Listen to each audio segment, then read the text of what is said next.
everybody, this is Peter Olson. Hey, Peter Olson. Hey, David, how are you, sir? Pretty good. Tell everybody, what's your title here with the county? County Administrator. And that means?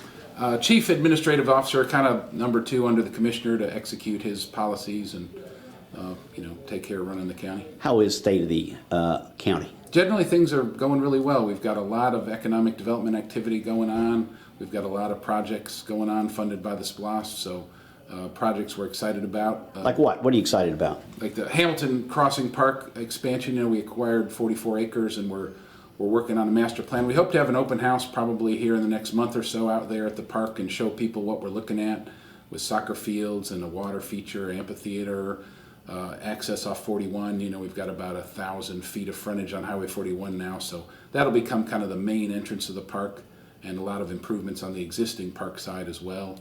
There's going to be a roundabout put in this summer on Hamilton Crossing to help with the school traffic. So that's an exciting rec project. We've been investing a lot in public safety. Just recently we awarded a $13 million contract for an 800 megahertz radio system to improve the coverage, and there's also been some technology upgrades to the 911 software, and there's going to be an expansion of the actual facility too, as well as a lot of investment in some new patrol cars. I mean, the sheriff's had cars with 2 and some even 300,000 miles before he got rid of them. So that's not really safe when you talk about a public safety vehicle to be running a car with that many miles. So I know I've heard people comment there's a lot of new cars around. I mean, it's the result of many years where they couldn't afford to buy any new cars. Several years went by when no new patrol cars were bought. So we kind of had a deficit to catch up on, so to speak. Where's this money coming from? SPLOST. It's coming from the special purpose sales tax. So the sales tax isn't running as robustly as was projected. Why is that? Conversely, kind of this county's been lucky in that Plant Bowen's here, and when they buy coal, they pay sales tax. So when you have a mild summer or a mild winter, and also the sales tax revenue goes down, and also the Plant Bowen in general, Georgia Power has been shifting production away from coal towards natural gas, which has been cheaper. And the Obama administration kind of has a war going on coal too. So the revenue from sales tax from coal has been dropping. In addition, we used to get about 21% of our sales tax from motor fuel sales. We get so many people passing through the county buying gas and diesel on those major truck stops. So the lower gas price is good for the personal budget, but it doesn't actually help the county budget. I mean, we save a little bit on our own fuel expenditures, but we lose in far more in terms of sales tax revenue. So other than that, though, I think things are going pretty well. Do you ever see emissions check to cars coming here? That's a good question. I mean, we are in the non-attainment area, so I wouldn't be surprised if someday it comes, but I haven't heard any. You're not under any pressure? No, that wouldn't be our decision, so that would be something that the state imposes, and I haven't heard any discussion of that coming our way. What about a multi-commissioner? I mean, I understand we're one of the largest counties in the country or something, without a county commissioner? I think that without multiple county. I don't know there's any other county, state that has sole commissioners than Georgia. Right. There's only 8 left, and we're the largest. But I think of it this way, I mean, the commissioner represents about 100,000 people. One commissioner in DeKalb or Gwinnett represents probably 150,000 people. So just the notion that we have 100,000 people with one commissioner isn't a disproportionate amount of representation. I haven't heard any talk to put that on the ballot again. As you know, it's failed a couple of times. And I think as long as we have a good commissioner, will people be satisfied with that form of government. I think if you get a bad apple in there that abuses the office, that'll probably be the end of it someday in the future. But people like being able to get an answer. It's a real competitive advantage for economic development. When we have to negotiate with companies, they know where to get an answer, so things move quickly. The business likes to move quickly. So in other counties where you have a board, things slow down. You have to have a lot of meetings and so forth and so on. You can't just move projects along. So I think that's part of what's contributed to, Constellium just announced. I mean, First Alpina's up there expanding. Beauflor is finishing their plant. Shaw's got a big plant going into Daresville, and Avitron's looking at closing in March on a $700 million investment. So there's 4,000 jobs coming in the next 4 or 5 years. We frankly don't have the unemployed people in the county to fill all those jobs, so they're going to have to move here. That's amazing. All those companies coming here. That is, we do have a lot of companies coming. It's the fruitful product of really long-term planning and 15 years of investment by the previous administration and all the cities in the county working together. And in fact, the the JDA just distributed, almost $500,000 to each school system as pilot payments for this year. And, we're finally beginning to see the revenue coming in that makes up for the abatements that get given to land these projects. So it's good. It's good. It's very good on the economic front. What are you most proud of what y'all have done in the last few years? I don't know that I think improving the budget enormously is important to me. I know that's kind of not sexy, but we come in the general fund, had a fund balance of a little over $7 million, and so as of our last audit, we've improved it to $18 million. So I feel like we were able to improve the finances of the county while moving some of these projects forward. And folks come off furlough, we were able to give a COLA, and then this year we did a compensation study that put us sort of back on a system of steps and grades that'll move forward, hopefully to get the employees taken care of. And we've tried to address, growth, contain the growth and costs of the health care, the county's health care, and also the county's pension fund was getting mighty expensive, so we've trimmed that down some. So I think from an administrator's point of view, getting the fiscal house in order and putting the county on a sound budgetary basis, coming out of that awful recession is a proud achievement. But, in the public, people don't see that. That's numbers detail. I think in a year or two, all these projects coming to fruition is something that people will see and enjoy. A lot of people will enjoy the park. We've built the Glade Road complex down there, the Alatoona Resource Center, and the gym down there, and the compactor site. And there's a sewer project and a road project going. So a lot of effort has gone into trying to improve and offer a foundation for redevelopment of the Glade Road area. We've done a lot to support Lake Point and now Avatron. So I think those, if they can come to fruition, we're talking about 2 to 3 million visitors a year probably coming to that area. So that's impressive. And then just to bring back a lot of, or to bring new jobs to replace a lot of the quality industrial jobs that were lost over the last 7 to 10 years has been the highest priority of the commissioner. His number one priority is economic development, trying to grow the economy and provide a good environment for business to thrive. Everybody, it's Peter Olson, the Bartow County Administrator. Thank you very much. Good to see you, David. Anytime. Hey, I'm Robert Goodman at Terry Reed Buick GMC right here in Cartersville, Georgia. I got a lot of names. They call me Red, they call me Bobby, but come on in. We're here to sell you a new car or a good used car. Terry, Matt, Claudia, and myself, and all the good salespeople here at Terry Reed Buick wants to earn your business. We appreciate y'all coming by and just look at the inventory. You can go online or you can just give us a call at 770-382-5910. Again, I'm Bob Goodman. Hope to see you. If you got any questions, you can call me at 770-630-6925 like myself. I'll be happy to help you, answer any of your needs or anything like that. We appreciate the people in Cartersville and surrounding areas, and I hope to see you soon. Hi there. Welcome to West End Pharmacy. We're a locally owned pharmacy here in Cartersville. We're independent, not associated with any chains, located conveniently on West Avenue next to the subway. We specialize in providing great customer service to our customers. Most of our customers wait less than 10 minutes to get their prescriptions filled. We are located on West Avenue next to Subway, just east of Eagles. We accept insurance. We have competitive prices for those who do not have it. Come see us and experience the best service in town. Hi, I'm Holly. Welcome to Reflection Skin and Laser Center. We are a full-service medical spa offering the latest technology in skincare. I am also the nurse. I do the neurotoxins like Botox and Dysport, and also the dermal fillers like Juvederm, Restylane, Radiesse, and I also do sclerotherapy for unwanted spider veins. Hi, I'm Amy Cheek. I'm the medical esthetician here at Reflections. This is where I do aesthetic work like chemical peels, microdermabrasion, and microneedling. Hi, I'm Jennifer, and this is where we do the cool sculpting, the Ulthera, and we have an Affirm skin tightening laser as well. Here we are in the laser room where we do laser hair removal, laser pigment reduction, laser vein treatments. If you have any questions about any of our procedures or products, please call us. All our consultations are free, or you could just stop by. We're located in the West End Commons Shopping Center.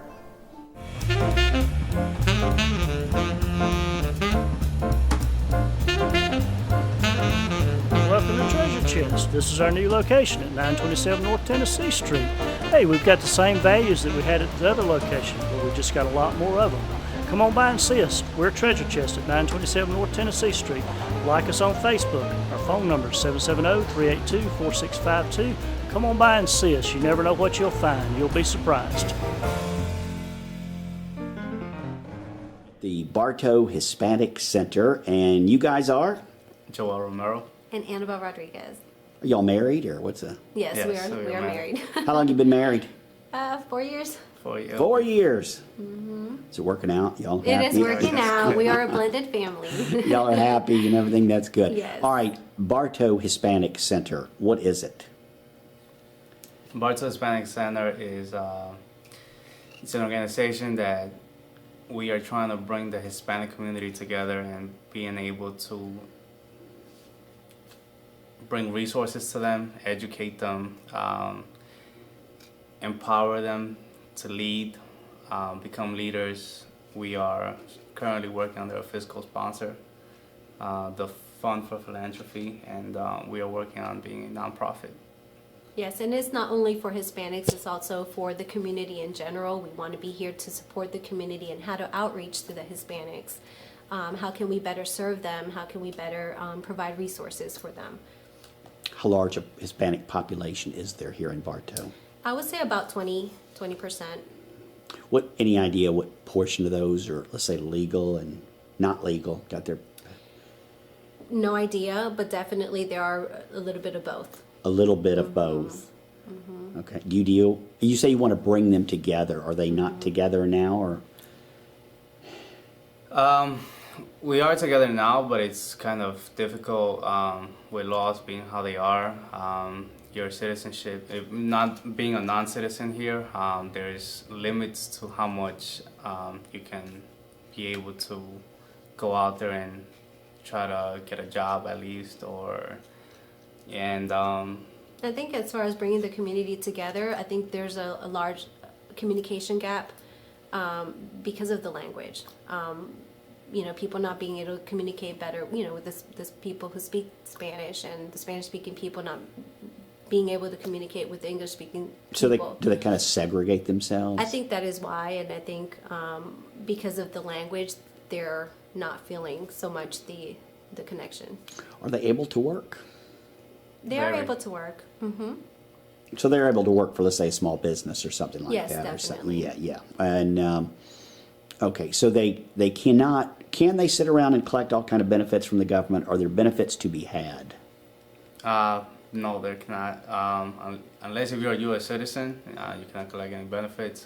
No benefits. You can't no just walk down to the benefits. office and load up on. Nothing. No benefits. You can't get anything, not even a slice of cheese. Really, nothing. Not even. Nothing. Unless if their kids are born here, that'll be the only way they can get. So some if their type of kids help. are born here, then Yes. what they food stamps? What can you? Yeah, they Well, they can. have their American citizen rights. The child can get it, The child. The child can. but the parents cannot. No. Right.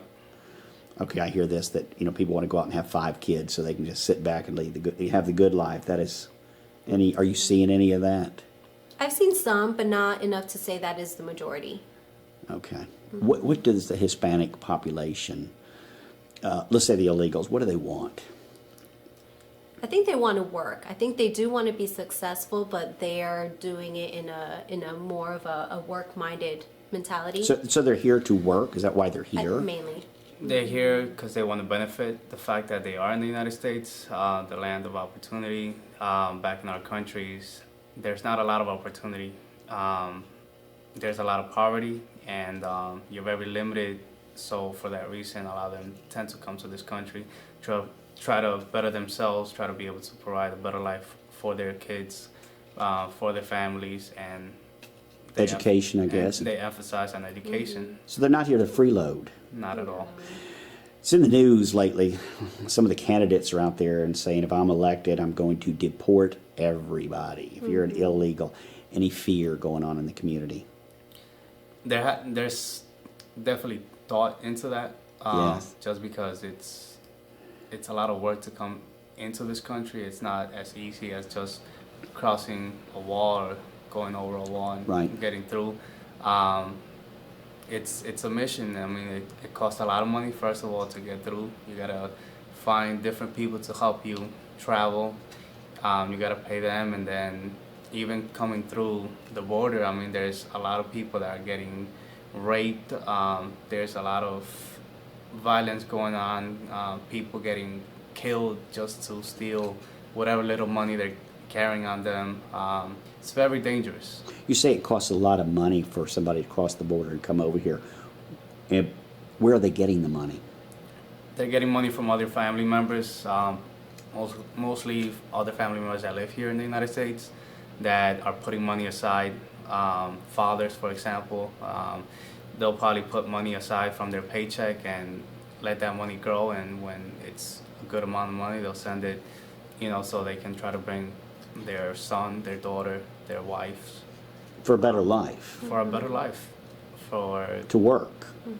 For their kids can get an education and better themselves and have something. Is it getting tougher to cross the border? It is. Definitely. What's going on? I mean, how is it tougher? It's tougher depending on what country you're coming from. Like even in Mexico, I mean, they're already getting heat from the United States. So in the southern part of Mexico, they already have different places where they tend to wait, and start asking people for identification, people that might be coming from Guatemala or El Salvador, Honduras, and if they see that they're not even residents from Mexico, they're already deporting them from that moment. They're already deporting them back down. Before they even get here? Before they even get even close to the United States border.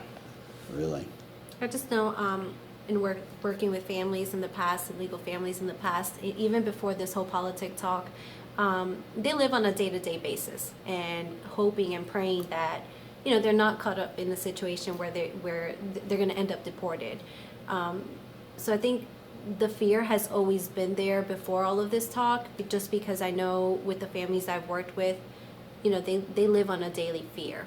But the risk, and I think that the hopes are higher despite the risk. Okay, you're Bartow Hispanic Center. Yes. Why would somebody call you?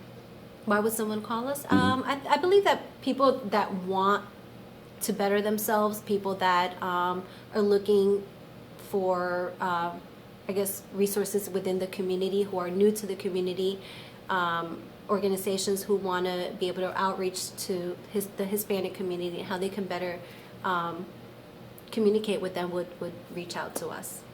So you're here for that. You will sit down and just best you can, and definitely to be the bridge, for the community in general.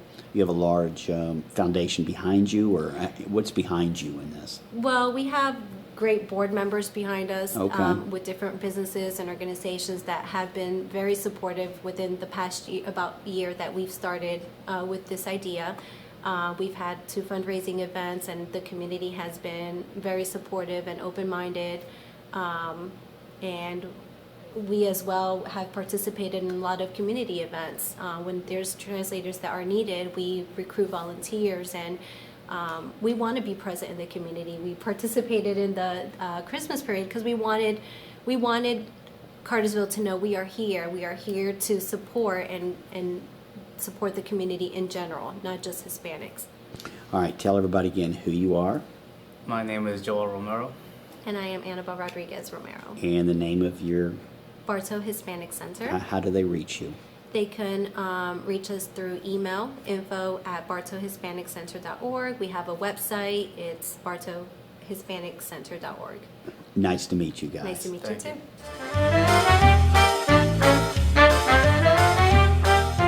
Pet Vet Clinic. Join us on Facebook.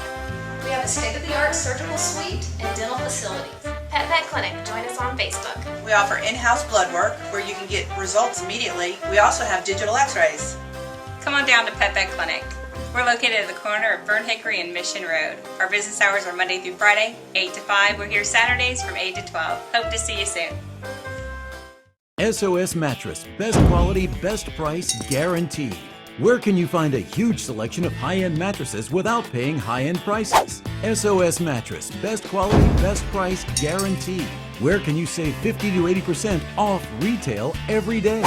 SOS Mattress. Best quality, best price, guaranteed. We offer the lowest prices on the best name brand mattresses. SOS Mattress and Clearance Center on Highway 41 in Cartersville, 1 block south of Home Depot. Hey guys, Chris Allen here with Johnny's Pizza, and in case you haven't heard, I'm the new owner. We've totally redecorated the inside. We've added 7 flat screen TVs to enjoy sporting events. We have live music on Thursdays. We're starting trivia on Tuesdays in just a couple of weeks. We have the best pizza in town, hand-tossed, handmade. Every pizza is made to order using the freshest ingredients right here locally. Our servers are great. They have a wonderful attitude, and they always have a smile on their face.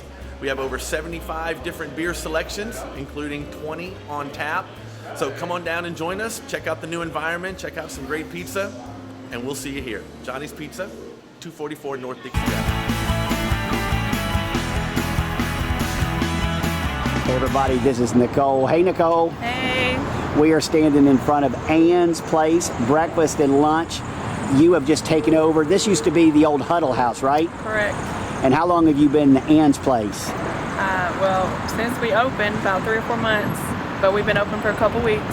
How's it going? It's going great. Oh, I've noticed. I've come in here a few times, and you've had a good lunch crowd and a good breakfast crowd. I mean, when I've been in here, it looks good. A lot of people sitting in the bar. Yeah. And also, I saw you have a breakfast special. How much is your breakfast special? $3.99. What do you get for $3.99? You got 2 eggs, you get bacon, you get grits, and toast or a biscuit. How fresh is this stuff? I mean, it's fresh. You make it right here, and Yep, every morning I make the biscuits fresh, and I make grits every day. I heard, and I haven't had any yet, but I heard your vegetables were pretty fresh here too. Oh yes, I make them every morning as well. Fresh vegetables. Fresh. Really? So what's the reason? Why should people come down here? What do they get here? What do they get? Well, I mean, it's like a homey feel. We got fresh food every day. We make homemade vegetables, homemade biscuits. We got fresh cornbread every day. Everything's fresh. Fresh cornbread. Fresh cornbread every So day. this is a true Southern restaurant. Right, Southern feel. Oh, that sounds good. Now, what else do you have here? What are people coming back for? Have you noticed? What foods? Well, our lunch, we have a lunch that's for $5.99. It's a meat and 2 vegetables. Everybody seems to love that. $5.99, a meat and 2 vegetables. What? Well, you have a choice of meats or what? Yeah, you have a few choices. We got country fried steak, hamburger steak is our most popular. Oh, that sounds good. Yeah, it's real good. You got desserts too, huh? No desserts. No desserts? Not yet. No desserts. Okay, so $5.99, a meat and 2 vegetables. That sounds good. Looking forward to that. Real good. I gotta try that. I have not tried that yet. Everybody, this is Nicole. Nicole is the manager here at Ann's Place. We wish you well. Everybody, this is where the old Huddle House used to be. How would you describe this? Where is this located? It's at 1271 Highway 411. We're right here at Tennessee and Highway 20. Nice to meet you. Nice to meet you. Hey, welcome to Sixes.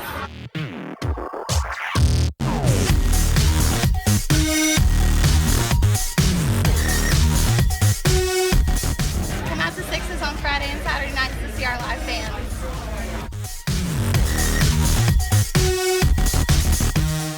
Don't forget to join us for Thursday night trivia, and we have a lunch menu every day for $8.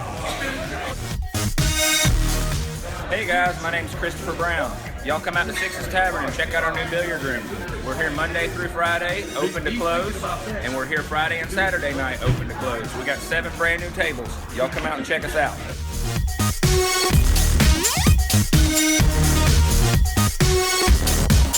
This is Joe Wilson, co-owner of Parnick Jennings Funeral Home, Cartersville's locally owned funeral home, serving all of Bartow County since 1977. The biggest difference of our funeral home here in Bartow County, Cartersville, is that we are a locally owned funeral home. We make all our decisions right here in the funeral home. When people walk in the door, they're going to meet the owner and know that we're making decisions on what's best for the families that have placed their trust and confidence in us and the needs of our community. One thing we always say to families that place their trust in us is ask a family we have served. We want people to know that when they come here for probably one of the most difficult experiences in their life, that they can feel comfortable with us. You know, all our family actually comes to Bartow Jennings.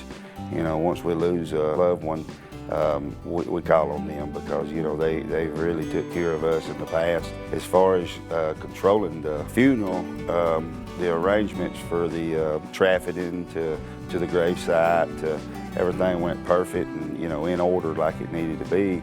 And, you know, especially with a loved one that you lost, you want things to go like it's supposed to, and they really done a a professional job of doing it. Prearranging a funeral, it could be probably one of the most important things that you could do for your loved one. You have time to make those decisions in a calm, relaxed atmosphere, and you can lock in the price. In today's economy, you know, price is something that we have to think about. And by making a prearrangement in advance and funding it, you're guaranteeing that those prices will be there and you'll be protected from any future inflation. On behalf of myself and all the staff here at Parnick Jennings Funeral Home, we want you to know it would be our honor to serve your family during your time of need. Please call us at 770-382-0034.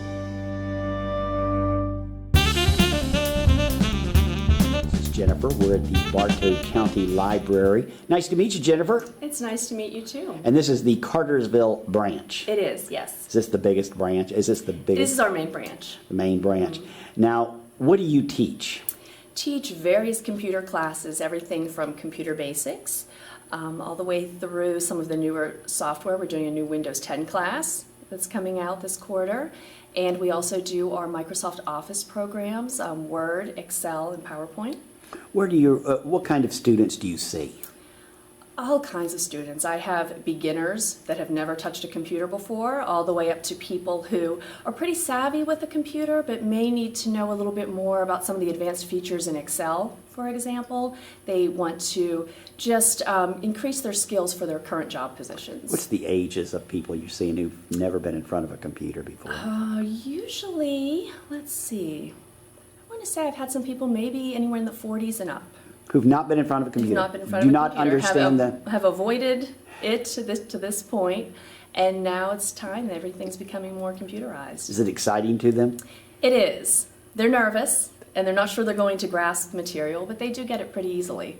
How do you start? What do you start on? We start talking basically just about the mouse, how to use a mouse, how to navigate to the internet and learn to surf the internet a little bit, the components of a computer, the keyboard. That must be exciting to see somebody finally getting into It and is. the world it opens up. It is. It's very exciting, especially when they come back a couple months later and tell me everything they've been doing since then and how much it's broadened their horizons. They probably live in front of the computer. They do. It's addicting. It's addicting. You start exploring. It's just because the world, everything's available out there. Right. And then once they get that, they're not as afraid to venture into some of the other areas and some of the other devices, more mobile devices and tablets and things like that. Do you ever see people like 70 years old or anything come in here and do this? Oh, This yes. first time taking. And older than that as well. And older than that. Sitting in front of a computer. They love it. And they love it. They do. And it takes a while, but they can grasp it. They can do They it. do. They get it quicker than you might think. Really? They do. Does this cost anything? There's a $10 deposit to reserve your seat, and we take deposits at our reference desk downstairs, and that is refundable. So as long as you show up for class, you can get that back, and you can continue to use that in other classes as well. So that same $10 deposit will carry on to multiple classes. What are the hours of your computer classes? Currently, I'm teaching Tuesday mornings from 9:30 to 11, and Thursday evenings from 6 to 7:30 p.m. Friday mornings, I do a seniors group, and that's 9:30 to 11. And then I do one Saturday a month, 9:30 to 11, and that varies. And you don't have to know anything. You don't know. Nothing. No, and you can come back if you get the basics class and you want to keep repeating that class because maybe you didn't catch everything, that you can keep coming back as many times as you want, take the same classes over and over again. I hope people will take advantage of this because I do too. I think it's a great resource, and a lot of people aren't aware that we're doing that here. People who are just not familiar don't realize what kind of world is what's out there waiting for them. Right. Or they get scared and they think that maybe they'll be the only ones in the class that don't know what's going on with the computer, and they're not. It's not that way. It's a very relaxing environment. I think people are very comfortable once they come in here and they take those steps. So there's no testing on Friday or anything? No, there's no tests. Nothing like that. I don't put you on the spot. Nothing like that. You're free to ask any questions you'd like and try to keep it very relaxed. If people have any questions, can they just come down here and talk to you? They can. They can come down here anytime and talk to me, and they can contact the library as well. Come take some computer classes. Yeah, I'd love to see more people in the classes. Jennifer at the Bartow County Library, Cartersville Branch, thank you very much. Thank you.